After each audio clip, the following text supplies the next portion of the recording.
New Thought Media Network. We are a global broadcast network of positive music, media, and entertainment, inspiring humanity's evolution along the journey of enlightenment and creating a world of love, peace, empowerment, and prosperity for all. New Thought Media Network. Positively inspiring.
Hey everybody, Tracy Brown here, and it is time for the Inclusive Church right here on the New Thought Media Network. I'm just so excited. I'm always excited every Tuesday at noon Mountain Time to have the opportunity to just think about for a little while, what are some things that we can do to be more inclusive? What are some of the conversations that we might want to have? What are some of the projects or activities that we might want to try? And how do we just continue to reinforce our commitments to being communities where oneness does not mean sameness? And so every Tuesday at noon Mountain Time, we get an opportunity to come together and talk about that, think about that, recommit to that. And a couple of months ago, I was sharing some tips and was recommending the book Finding Refuge by Michelle Cassandra Johnson. And I thought I was just gonna hold up the book and, just make a couple of suggestions about why in your community you might want to read this book or do some of the practices in the book.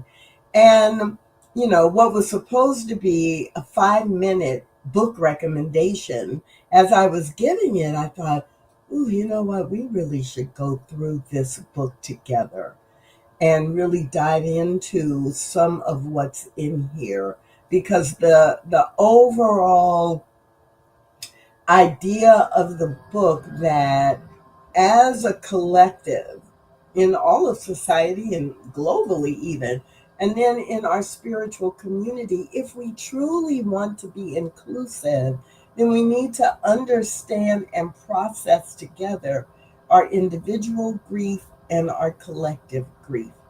And especially when we think about if we're being inclusive with people from different racial identity groups, different sexual orientation and gender identity groups, people from different age identity groups, that all of us experience things in our lives that are painful. And some of them are personal, like family, but they also show up in ways that are the result of our identity groups and how we process grief.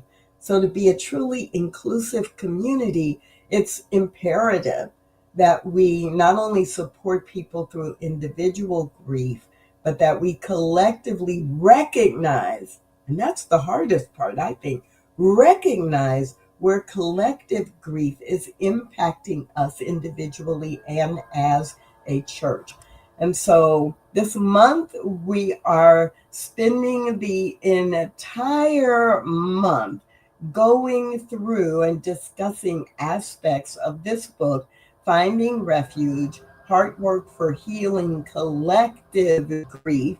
And today I am really excited because I get to talk about chapters 3 and 4 with the amazing, deeply grounded, brilliant thinking Michelle Medrano. So, hi, Michelle. Hi, Tracy. Dr. Michelle Medrano. Okay, we Good. said Dr. Michelle once, so now we can be on Let it go. Yeah. So, give us the 90-second, 2-minute description of what we should know about Michelle Medrano. Let's see. What you should know about me is that I am a minister at Mile High Church in Lakewood, Colorado. Been working in this teaching for about 40 years, as I was on staff for the church for about 6 years, and just celebrated my 34th anniversary as a minister. Yes, I started when I was 2 years old. No, I'm just kidding. You were very young. I was young. Yes, I was. And I am a mom of a 26-year-old son, and I have 2 stepchildren. A stepdaughter is 26, and a stepson is going to be 30 soon. And I have a wonderful husband, and I have a great life here in Colorado. I'm very happy living my life here. It's great.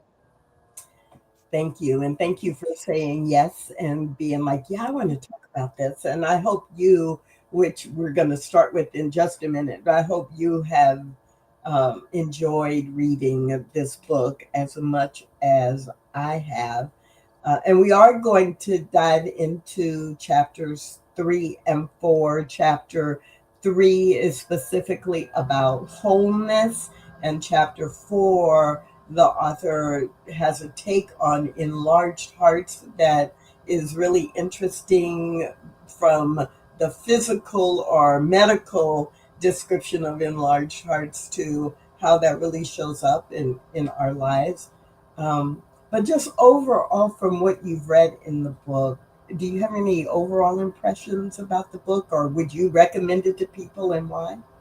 I would. I do think this is a great book, and you know how there's one mind and everything's connected. I have been feeling for quite some time now, and just since the pandemic began, which she calls out, and since it kind of ended, that we have been experiencing collective grief that I think a lot of people are in denial about, and don't really realize that the feelings that they're having are the grief that they're experiencing from everything you described, to just the loss of normalcy, what used to be, how things used to be, how attached we get to our life and our work. And so I think it's really great, number one, that Michelle is calling out, hey, we've got this collective grief. And then what I love about the book that I've read so far, a great sense of her personal story, which is very compelling and profound, coupled with amazing concepts to consider. And then at the end of each chapter, 1 or 2 practices to really anchor it in. Now, that to me is a book worthy of reading, because it doesn't just make you read and think about it. It actually invites you into a somatic experience. If you're ready to hear that grief, that you could use her practices to do that. So I think it's a very effective way to support people. So I'm very impressed with it. And I agree with you. It's so interesting to me that I initially read the book, a few years ago, and loved it. And, I enjoyed the book. I did some of the spiritual practices, and then I put the book on the shelf. Mm-hmm.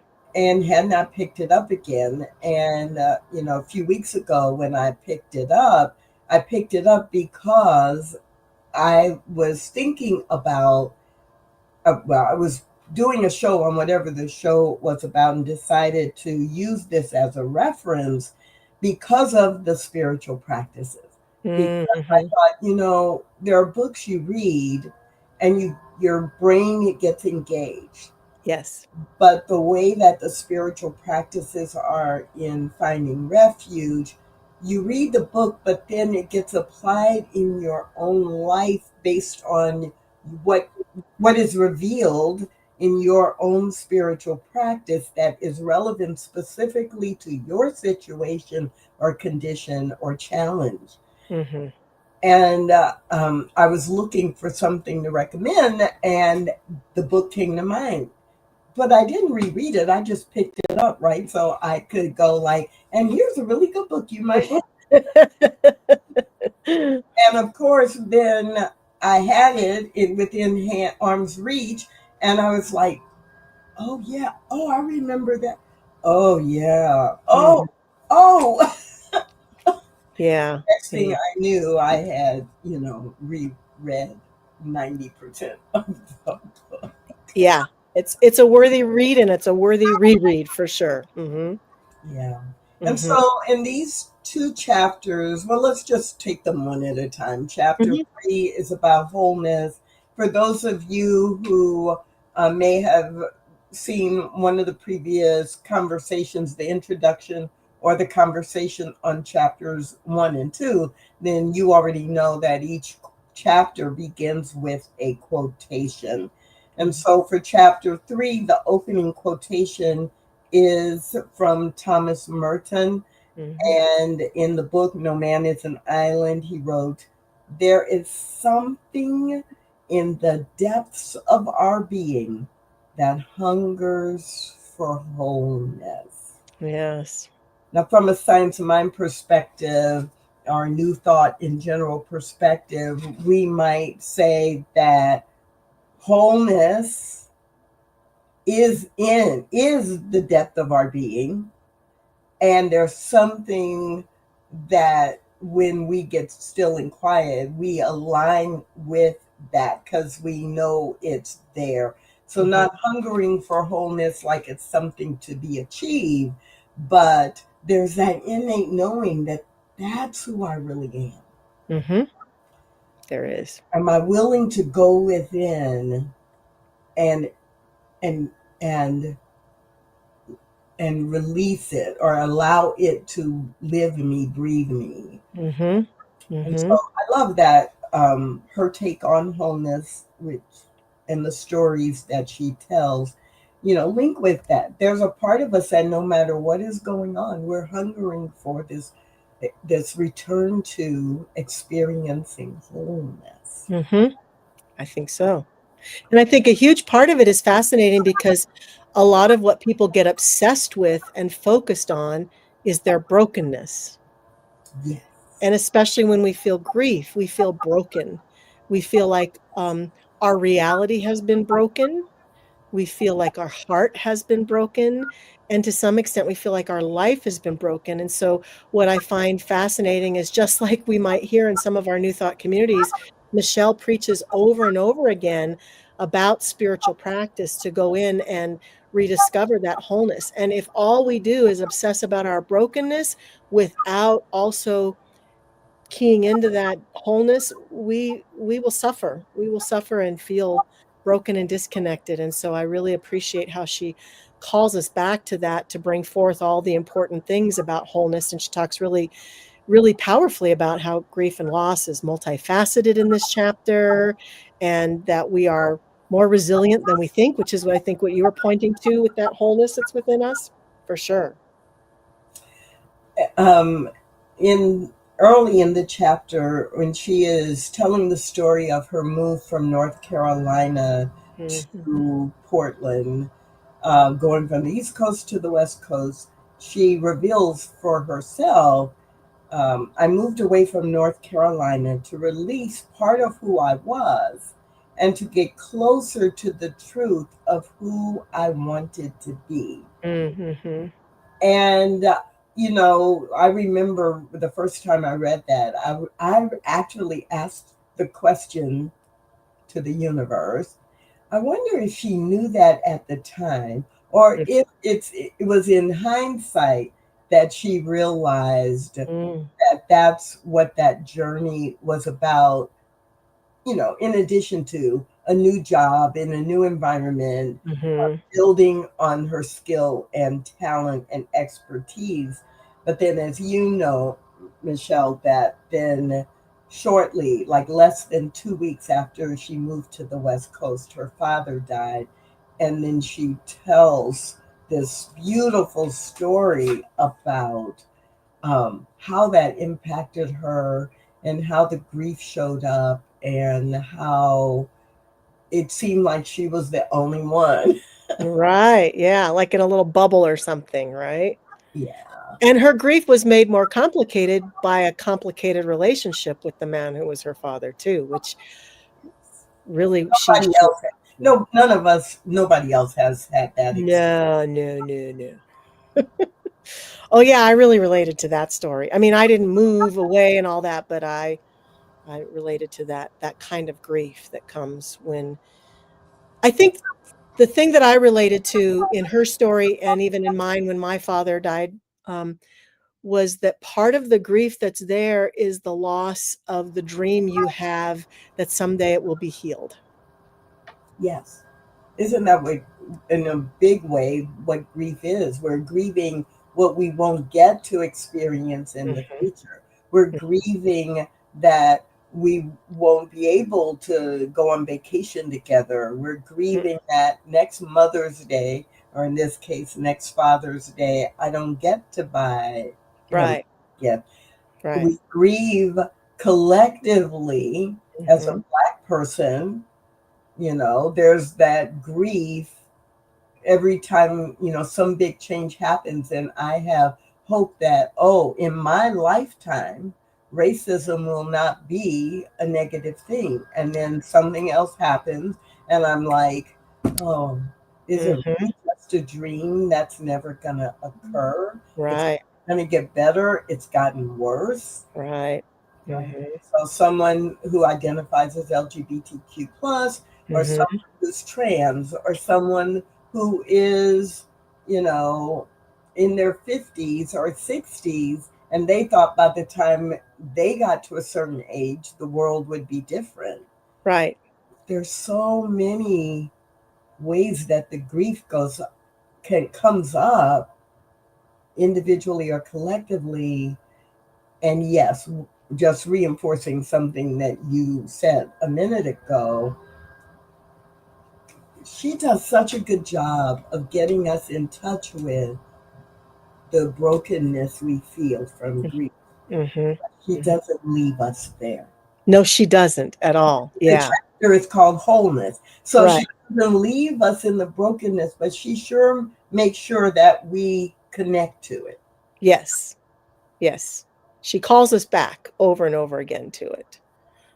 And I think that's part of, she talks about, I was telling you before the show, I was so fascinated and awakened by her conversation about in her new job with these people that she's working with who are trying their best to care for her and understand, but don't quite get it, and in that workplace environment don't quite get it. And I was saying to you that I've worked for a church for so long, so I haven't had that quite experience, but here's what I did recognize, that sometimes, no matter where we are, when we're experiencing grieving, people want us to get over it faster than we are. Like, the journey to wholeness includes going through the sadness and the pain and I'm grieving that I'm never gonna get to hear my father apologize to me for all the things he did that don't appreciate. I'm never gonna get that in this lifetime, right? I'm grieving that he's gone, and I'm never gonna get to feel the connection. I'm grieving all that, and it can take some time and energy, and our society wants to push past that quickly. Yeah. Aren't you over that by now? Hasn't it been long enough? It's been a month. Don't you think you should feel better by now? Maybe something's wrong with you. All that narrative, and that's part of why we do have this collective grief hovering over us and in our lives and in our hearts, because we haven't been willing to sit with it from the standpoint of our wholeness, to know that it can be both and. I am a whole being of light, and I am partnered by the infinite energy of the divine, and I'm having the human experience of grief and loss. and it's okay to have both. It can be both. I love the paragraph on page 57 where she says, I remember grocery shopping after my father passed away. I moved at a snail's pace through the aisles, wanting to scream at the top of my lungs, my father died. What does one do when their father dies? And why can't you see that I'm suffering? I wanted everyone to see the suffering I was experiencing as an extension of their own suffering, because we are truly connected in this way. I long for those random folks in the Fred Meyer grocery store to turn toward me and to extend care. Mm. And I thought, we don't. There is nothing in our society, in our contemporary society, that would normalize that. Yeah. And I'm struck by where you went when you're like, well, yeah, you have been in spiritual community settings. So you probably have received more compassion, Yes. caring, and more than the typical average American who might be grieving the loss of a friend or a job or a family member. And even then, we it is easy to spiritually bypass. Oh, it sure is. Absolutely. Which doesn't truly then acknowledge where you are and the grieving process, because I want to make sure you remember, well, we believe in eternality, continuity, and immortality of the human soul, and so your dad is just fine. Yes. Or, no one He's ever in a better place. Right. Oh, please don't get me started. I know. He's in a better place now. Yeah. So, yeah, it's that challenge. Yeah, it really is. And people expecting more from you than you can give. And I think that comes with, I also notice that people just don't know what to say sometimes when they know someone's lost somebody. So they think if they just stay at the surface level and just say, when are you going to get that project done? Or how they just keep it business-like, that's helpful. But then you have somebody like Michelle saying, I'm in this grocery store, I'm at work, and my heart is broken, and I'm screaming for someone to look me in the eyes and just say, how are you doing right now? And even society, the culture, I think that this calls for us to be much more patient with ourselves.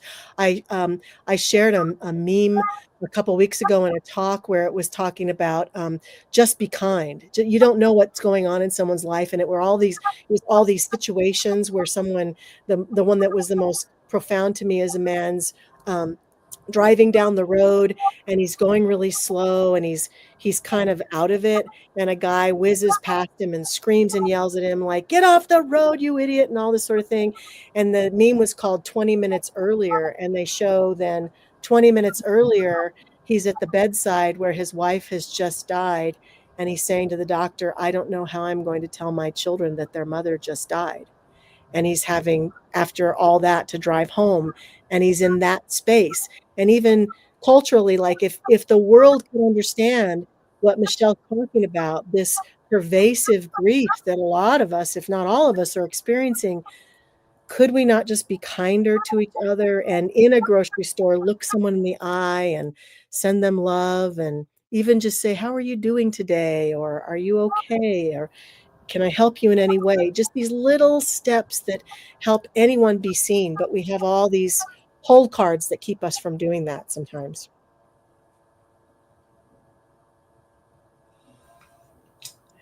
I'm taking a deep breath because I'm deciding, do I really want to go there? And if I'm having to think about it that much, the answer must be yes. Okay, good. Let's go there.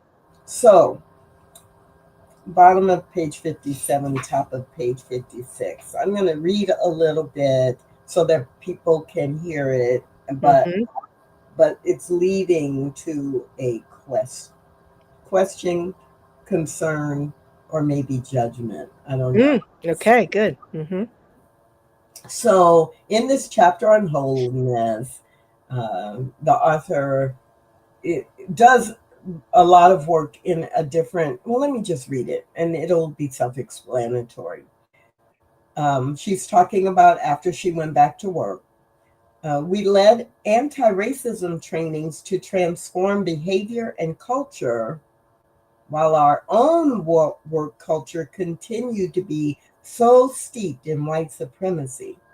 Money was prioritized over people. We had unreasonable deadlines, and workaholism was seen as a strength and an asset in the organization. We had no business trying to train anyone on transformation. And then she skips down a little bit to I was working in an institution that allowed productivity and business goals to overpower our ability to prioritize wholeness, healing, and centering our trauma and grief in response to individual losses and the losses of our work was meant to respond to white supremacy and systems of oppression. And so, what happened for me this time when I read this was the thought, because this is inclusive church and because I'm, doing a lot of work focused on inclusion in spiritual communities.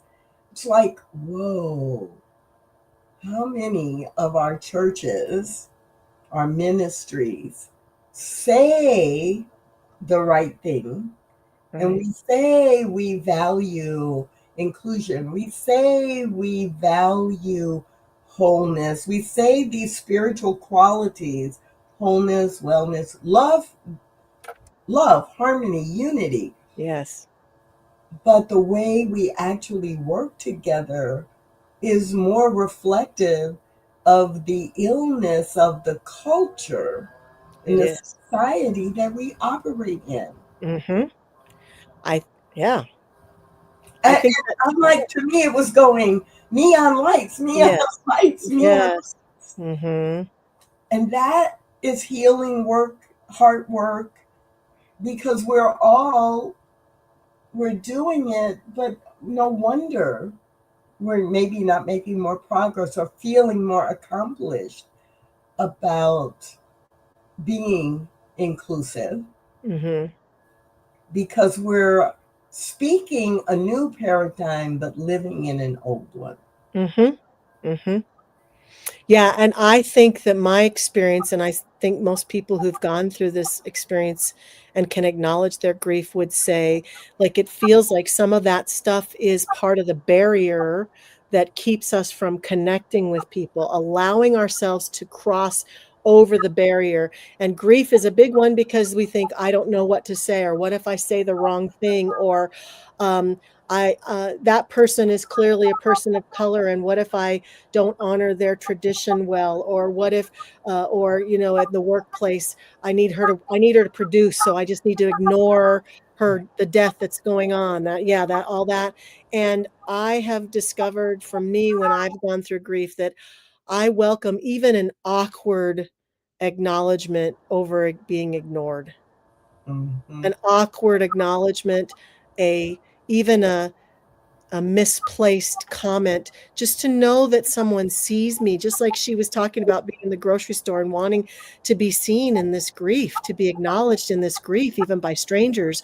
And um and it it I have been so touched and moved by people who will go up to anyone of any socioeconomic or any race or any age and see that something is not quite right and just say, "Are you okay? Is Mm. everything okay for you today? Do you need help?" You know, just that willingness to walk across that barrier that keeps us in that, I don't see it. If I'm not going to look at it, I'm not going to acknowledge it. It must not be there. That's not how it works.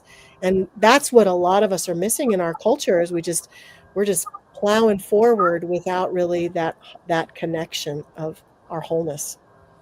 Mm-hmm. Yeah, and in this book and in this conversation, I guess that's partly what attracts me to the book, the reminder that I can do this work individually, and what would it be like to be part of a church, part of a ministry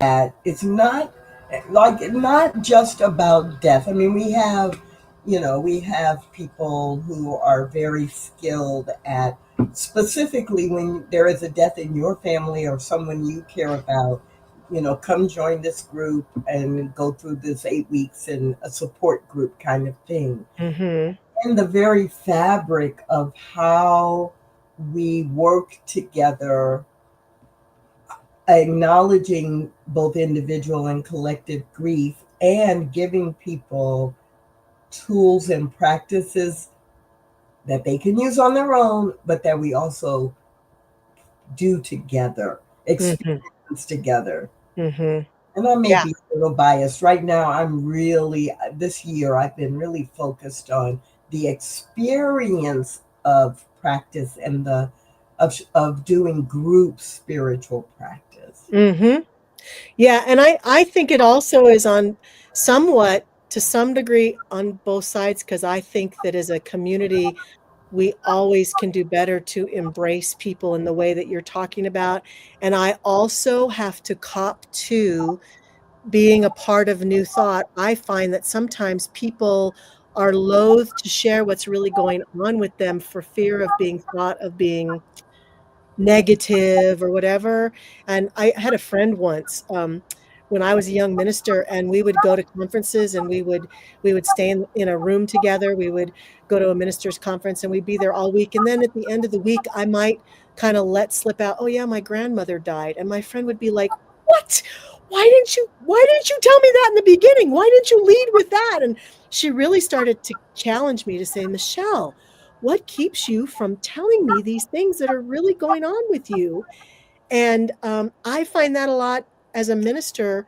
Like months later, I find out someone's son died and I didn't know anything about it. They never told the church. They never let us know. We had no clue. We had no insight to that and couldn't be there for them. So it's like from both places, we have to be willing to share. So I've become now almost an oversharer. When I was going through a lot of death in my life, I would be leading with, my father died last week, because I don't want you to think that I'm kind of a space cadet just because I've had too much of the Colorado Rocky Mountain High or something like that. I've had some things go on. Some things have gone down and you need to know about it.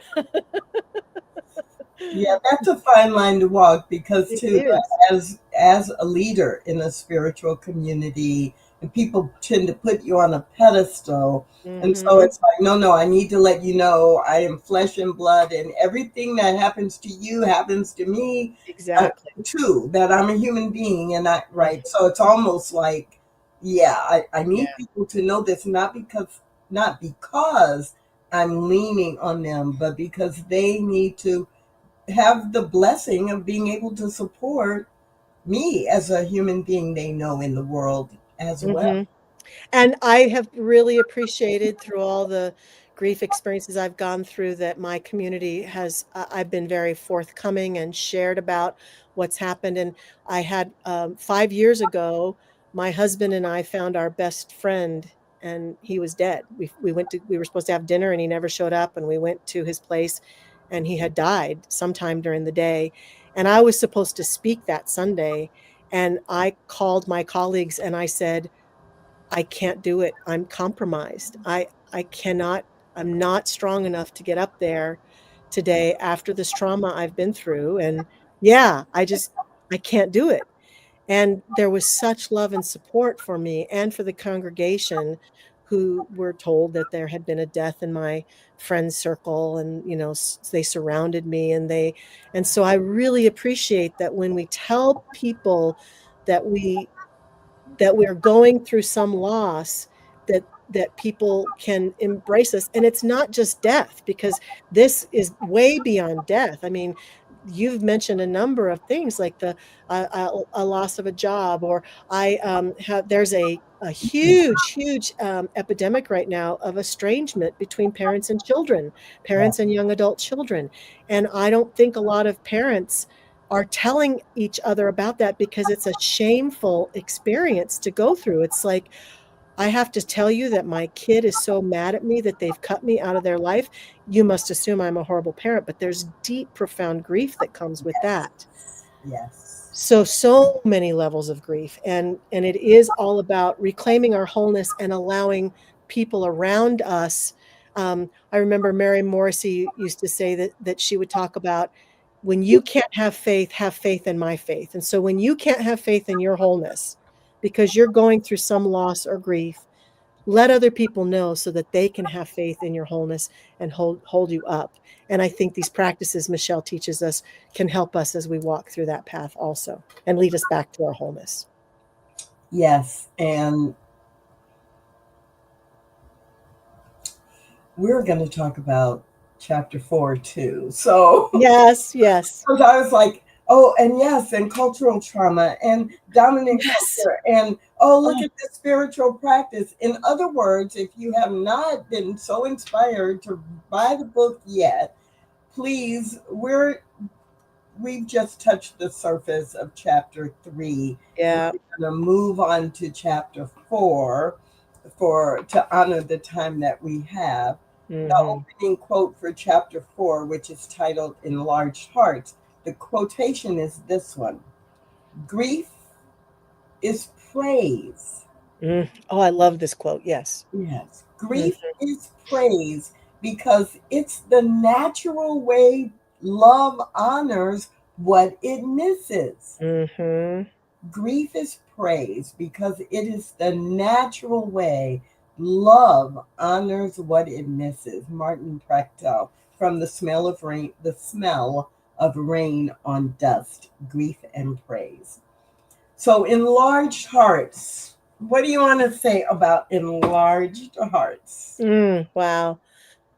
Well, I do think that when I work with people who are going through grief, whether it's just to facilitate a service for a loved one or to talk with them, I'm very aware and very much wanting people to understand that grief exists because we love. We love people, we love situations, we love aspects of our life. And when those things or people or situations go away or are compromised in some way, grief is a natural outcome of heartfulness. And so it's almost like this thing that people want to be in denial about. It's almost like to be in denial of grief is to be in denial of love. And I don't think anybody wants to be in denial about what they've loved. And so that this chapter really anchored for me the importance of acknowledging that my grief can create a larger heart in me. It can help me enlarge my heart, help me acknowledge the love that I have.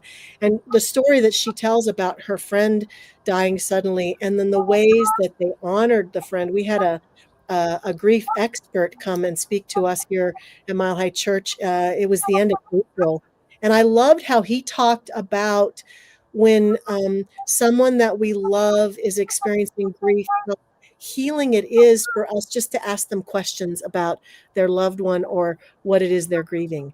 Tell me what she was like. Tell me what she loved. Tell me what gifts she gave you.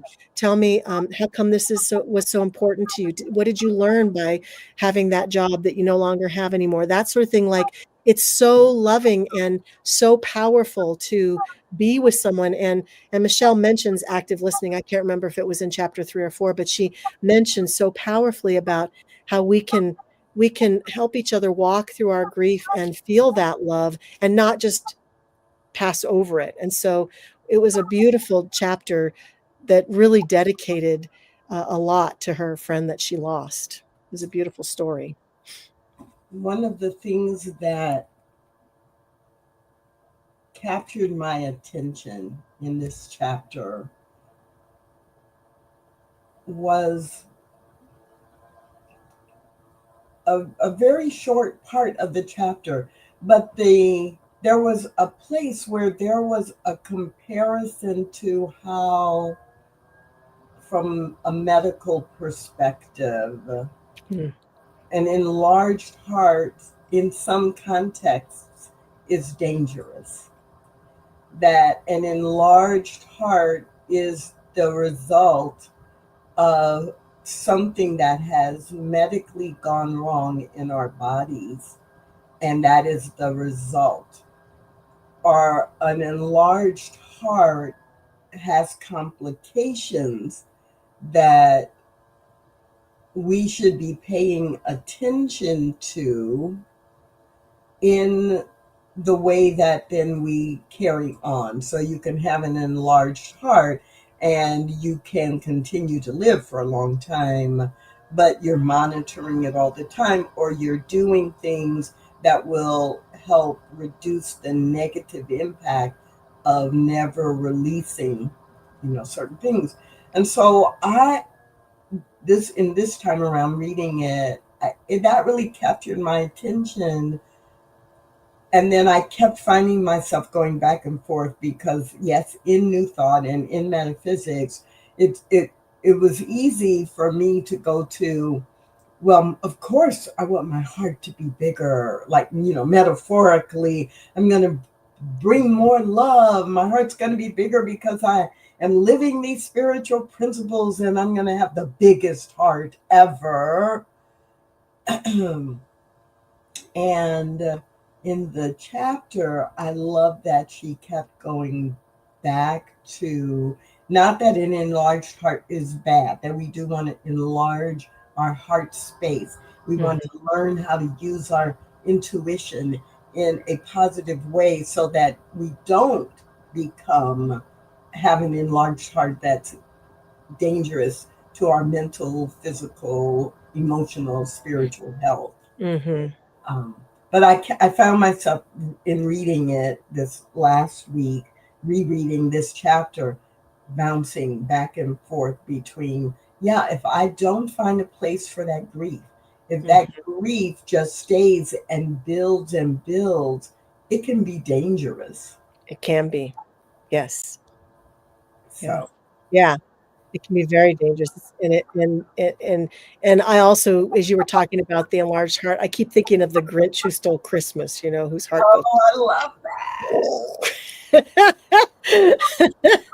And how when his heart enlarged, how much he gave back to the world. And so I think that grief does enlarge our heart metaphorically, and you're right. That's a really interesting thing that she talks about, that she calls this the enlarged heart, and that was potentially a condition that impacted the friend who she lost, who died, and so it's very, very powerful and connecting, and that we can allow ourselves to do these practices to enlarge our heart in that energetic way, to encompass and to embrace even grief and loss in a very powerful way. Yeah, beautiful. Yeah. Anything else that really stood out for you in this chapter? I'm thumbing. Yeah, she talks about the courage to remain open-hearted. Yes, and the power of that. And she talks about how it's so easy to shut down and to protect, like when we've had grief, it's easy to shut down and protect ourselves from hurt. And I think that's one of the symptoms of this collective grief in our culture and in our world that's not allowing us to resolve some of these issues we could resolve, because we've been hurt, we've been betrayed, we keep expecting different results and they're not happening. So it's just easier to shut down and then, not feel so vulnerable. But then she talks about how being open-hearted is an act of brave resistance in a world that often rewards numbness and avoidance. it's an act of brave resistance to be open-hearted. So what does that mean? Again, going back to reaching out and connecting with things and people that we wouldn't normally, having open-heartedness for people we dislike. Like I've been telling congregants lately, there's someone in the world right now that drives me crazy, and it's Putin, Vladimir Putin. That man and all he's done has been feeling heartbreaking to me for years. And so what I've been doing in my practice, in a way to be more courageous and not just go numb and shut down, is I've been love bombing that man.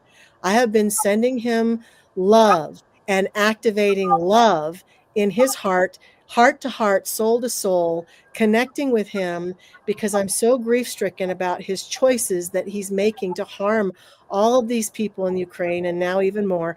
And I could make a choice to just be mad and shut down about him and talk trash about him and complain about him, or I can make a choice to use the power of my beautiful heart to say, well, if a whole bunch of us love bombed him, maybe he could have an awakened experience and make a new choice.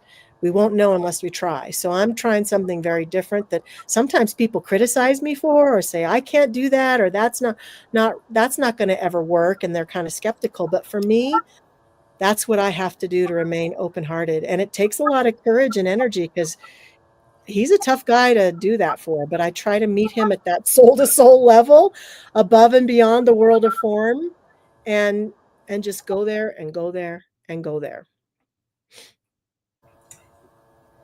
One of the reasons I do also love this book is because it does inspire practice that may not be the easiest thing to do. I agree with you. Yes. And there is so much in this chapter 4 on that. This is one of the chapters where she doesn't end with one spiritual practice, but she gives us 2. Yeah. And so 2 great ones. Yes. And they're different from each other, but They they're are. so fabulous. And so she writes before the first spiritual practice, intuition isn't just a thought. Mm-mm. It's a feeling that comes from some other place than the intellect, right? It's a feeling that calls us into action. Because, when we say, oh, well, why did you do that? Well, it was just an intuition.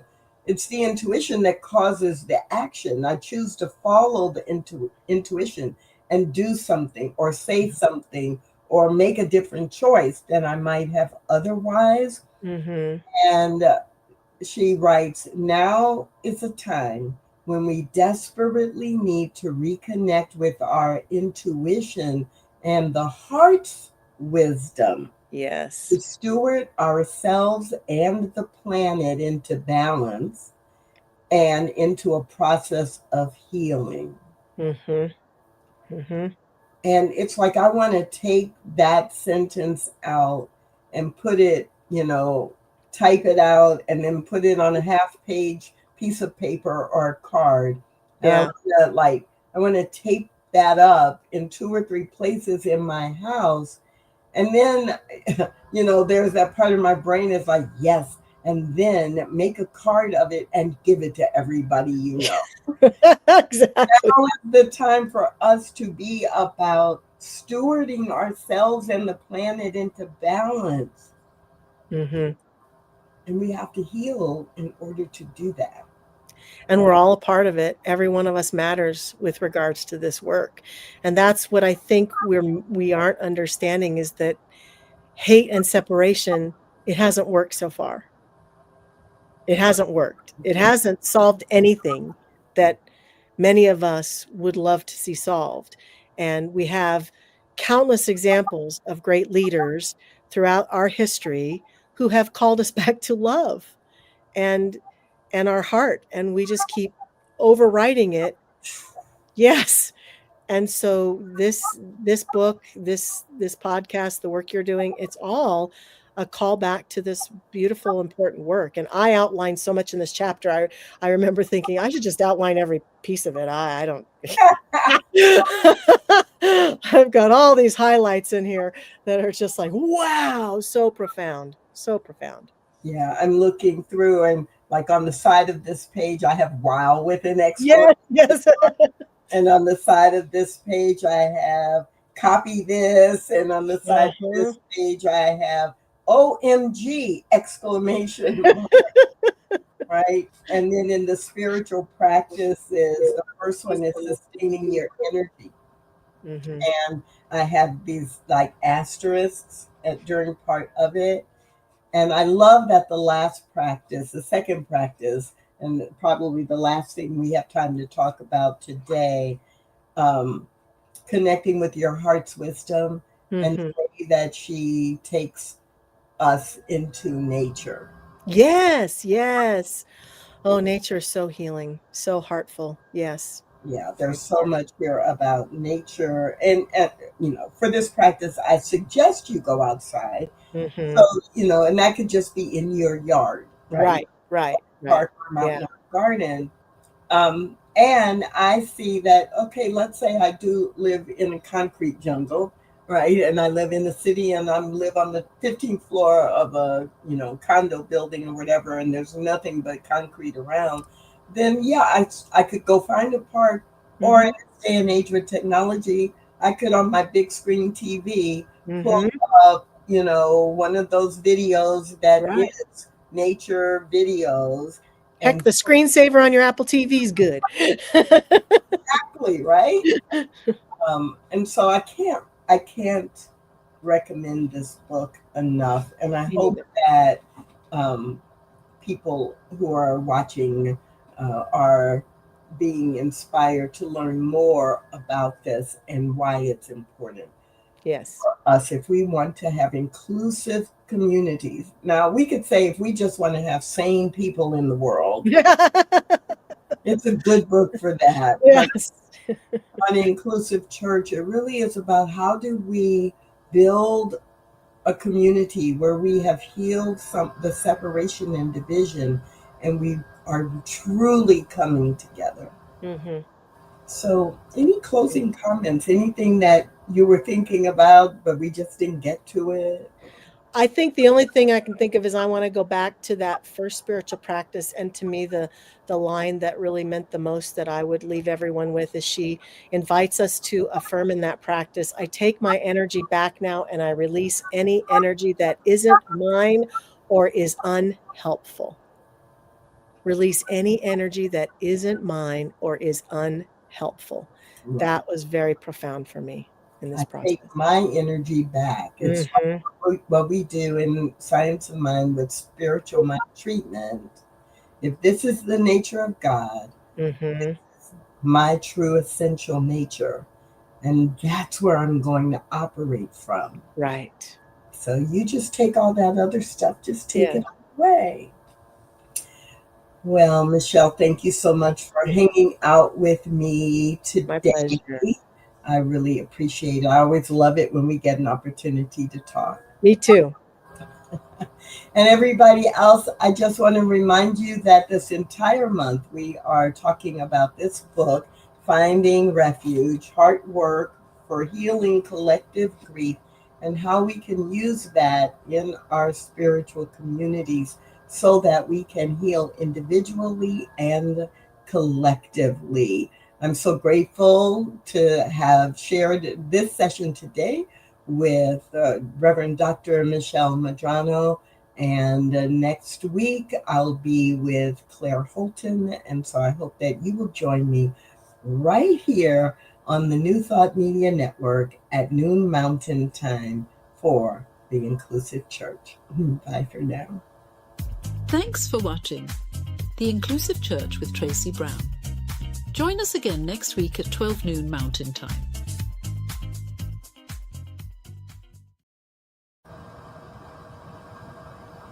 On behalf of everyone at New Thought Media Network, thank you for being a member of our virtual family. Your financial contributions help share the New Thought message with people from around the world.